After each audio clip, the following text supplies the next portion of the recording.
Reactions trail rejection of Peace Corps bill by President Muhammadu Buhari. Senator Shehu Sani says George Weah to look somewhere else for economic solutions. House of Representatives summon former finance minister over pension funds. Welcome to the AM News on Television Nigerian. I am Cynthia Agbo. Reactions have continued to trail the recent rejection by President Muhammadu Buhari of the bill to establish the Peace Corps of Nigeria. The latest is coming from former social commentator and security expert Jaye Gaskia. Jaye Gaskia, who was a guest on Television Nigerian flagship morning show Daybreak Nigeria, criticized the motive for establishing the Corps. You do not need to establish an agency that you are saying will play a security role. You are saying it's a paramilitary agency. You want it to play a security role, and then you say the reason you are establishing it is for employment. I mean, it doesn't really. It makes no sense. He debunked arguments that Nigeria is under-policed, stating that the country lacks proper coordination of available internal security instruments.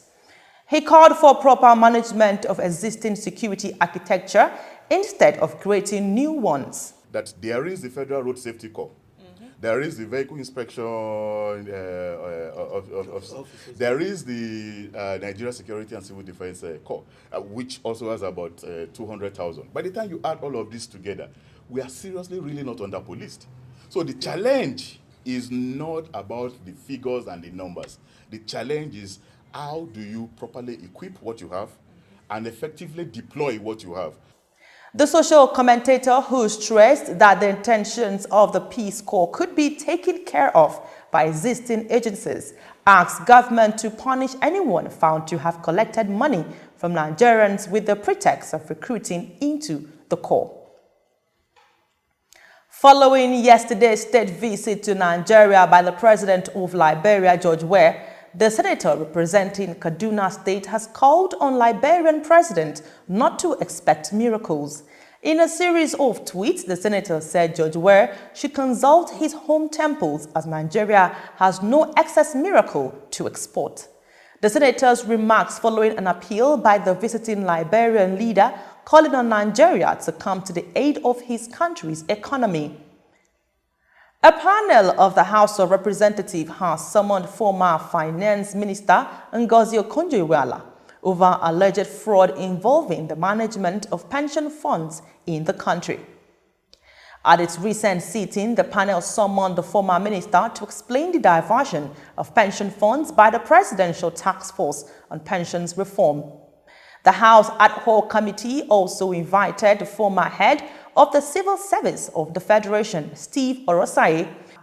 Others invited are Abdulrasheed Maina, former chairman of the Presidential Task Force on Pension Reforms, and Abubakar Malami, serving Attorney General of the Federation. Also to appear before it are the 7 heads of the Economic and Financial Crimes Commission, the Independent Corrupt Practices Commission, Governor of the Central Bank of Nigeria, and the Inspector General of Police.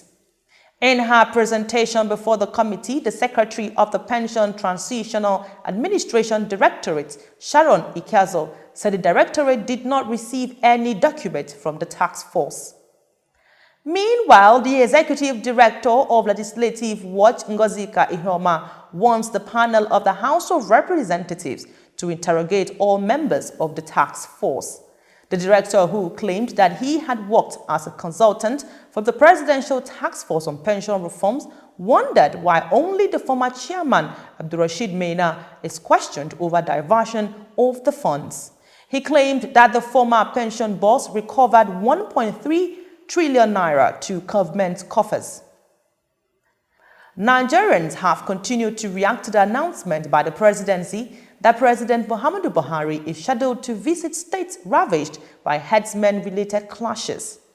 The latest reaction is coming from the lawmaker representing Kaduna Central Senatorial District, Shehu Sani, who cautioned President Muhammadu Buhari against waiting to be put under pressure before acting.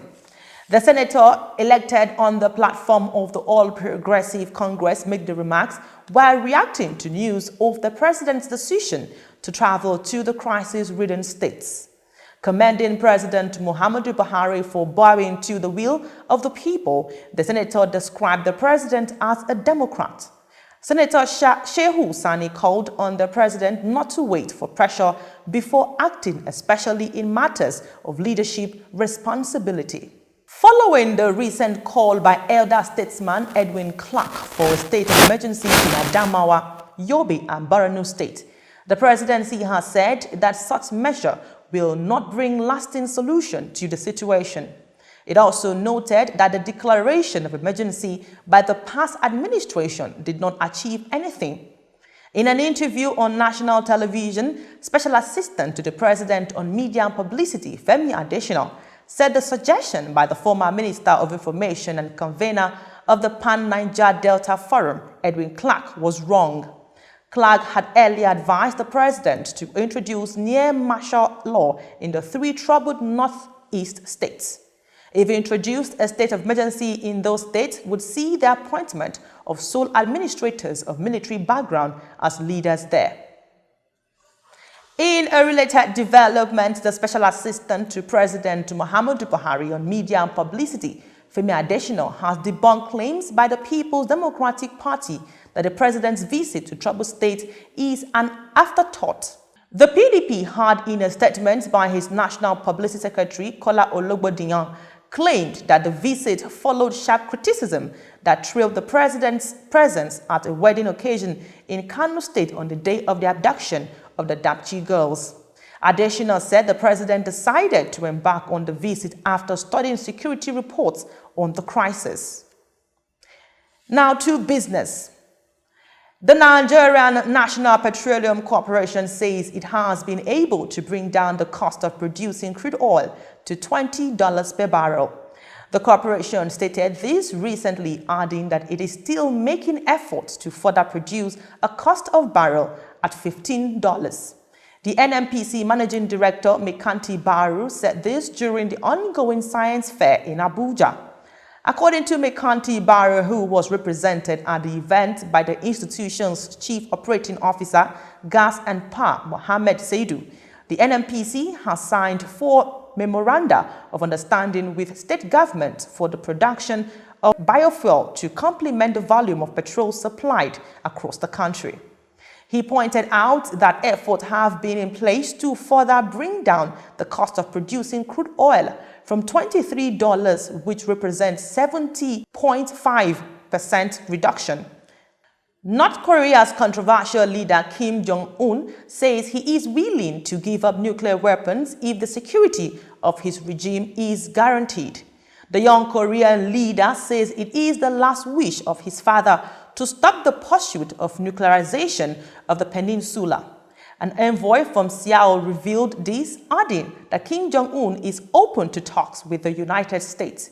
The North explained its willingness for denuclearization, stating that there is no reason to own nuclear programs if military threats towards the government are cleared. North Korea previously insisted that such a move was not on the table. And now to sports. Tennis superstar Serena Williams says she is ready to return to competitive tennis after the birth of her first child. The 3-time Grand Slam singles champion will return to the World Tennis Association Tour at Indian Wells in California, where she will begin the campaign against Dia in the round 128. Serena told the media that it has been hard since she took a pause and does not expect to be at her best just yet. She explained that she is motivated by the thought of playing long enough for her 6-month-old daughter to have memories of watching her. To end the news bulletin, the major stories again. Reaction trail rejection of Peace Corps bill by President Muhammadu Buhari. Senator Shehu Sani says Judge Ware to look somewhere else for economic solutions. House of Representatives summoned former Finance Minister over pension funds. That's the AM News on Television Nigerian at this hour. I leave you with this thought. I see beyond the horizon where the sentiment of the hearts of men rule their reasoning. Thanks for staying with us. I am Cynthia Agbo.